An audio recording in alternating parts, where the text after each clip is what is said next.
ನಮಸ್ಕಾರ ವೀಕ್ಷಕರೇ, ನೀವು ನೋಡ್ತಿದ್ದೀರಾ ಆರ್ಮ್ಯಾಕ್ಸ್ ಕನ್ನಡ. ನಾನು ಪೂಜಾ ಕೋದಂಡರಾಮ್. ನೆಲಮಂಗಲ ತಾಲೂಕಿನ ಸೋಲೂರು ಸರ್ಕಾರಿ ಆಸ್ಪತ್ರೆಯಲ್ಲಿ ವೈದ್ಯರಿಲ್ಲದೆ ತುರ್ತು ಚಿಕಿತ್ಸೆ ಸಿಗದೆ ವ್ಯಕ್ತಿಯೊಬ್ಬರು ಮೃತಪಟ್ಟ ಘಟನೆ ನಡೆದಿದೆ.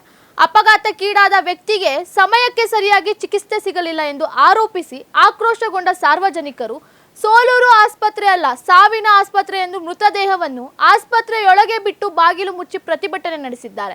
ಈ ಕುರಿತು ಇಲ್ಲಿದೆ ನೋಡಿ ವಿಶೇಷ ವರದಿ. ಬೆಂಗಳೂರು ಕುಣಿಗಲ್ ಹೆದ್ದಾರಿ ಪಕ್ಕದಲ್ಲಿರುವ ಸೋಲೂರು ಸಮುದಾಯ ಆರೋಗ್ಯ ಕೇಂದ್ರಕ್ಕೆ ರಾತ್ರಿ ವೇಳೆ ಅಪಘಾತಕ್ಕೀಡಾದ ವ್ಯಕ್ತಿಯನ್ನ ತುರ್ತು ಚಿಕಿತ್ಸೆಗಾಗಿ ಆಸ್ಪತ್ರೆಗೆ ಕರೆತರಲಾಗಿದೆ. ಆದರೆ ಆಸ್ಪತ್ರೆಯಲ್ಲಿ ವೈದ್ಯರೇ ಇರಲಿಲ್ಲ ಅನ್ನೋದು ಸಾರ್ವಜನಿಕರ ಆರೋಪ. ಗ್ಯಾಸ್ ಲಾರಿ ಚಾಲಕ ಸಂಜೀವ್ ಕುಮಾರ್ಗೆ ರಸ್ತೆ ದಾಟ್ತಿದ್ದ ವೇಳೆ ಬುಲೆರೋ ವಾಹನ ಡಿಕ್ಕಿ ಹೊಡೆದಿತ್ತು ಎನ್ನಲಾಗಿದೆ.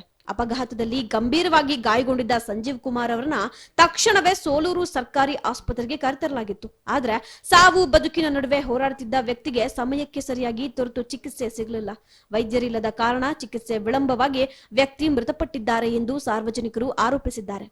ವ್ಯಕ್ತಿಯ ಸ್ಥಿತಿ ಹೇಗಿದೆ, ಬದುಕಿದ್ದಾರಾ, ಮೃತಪಟ್ಟಿದ್ದಾರಾ ಎಂದು ನೋಡೋಕು ಕೂಡ ವೈದ್ಯರಿಲ್ಲ ಎಂದು ಆಕ್ರೋಶವನ್ನ ವ್ಯಕ್ತಪಡಿಸಿರುವ ಸ್ಥಳೀಯರು ಆಸ್ಪತ್ರೆಯ ಅವ್ಯವಸ್ಥೆ ವಿರುದ್ಧ ಕಿಡಿಕಾರಿದ್ದಾರೆ.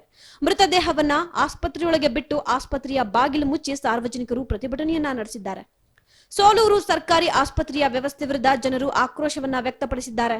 ಸೋಲೂರು ಆಸ್ಪತ್ರೆ ಅಲ್ಲ, ಸಾವಿನ ಆಸ್ಪತ್ರೆ ಎಂದು ಆಕ್ರೋಶವನ್ನ ಹೊರಹಾಕಿರುವ ಸಾರ್ವಜನಿಕರು ತುರ್ತು ಸಮಯದಲ್ಲಿ ವೈದ್ಯರು ಹಾಗೂ ಅಗತ್ಯ ವೈದ್ಯಕೀಯ ಸಿಬ್ಬಂದಿ ಲಭ್ಯವಾಗುವಂತೆ ಕ್ರಮವನ್ನ ಕೈಗೊಳ್ಳಬೇಕು ಅಂತ ಒತ್ತಾಯಿಸಿದ್ದಾರೆ. ಇಲ್ಲಿ ಯಾವ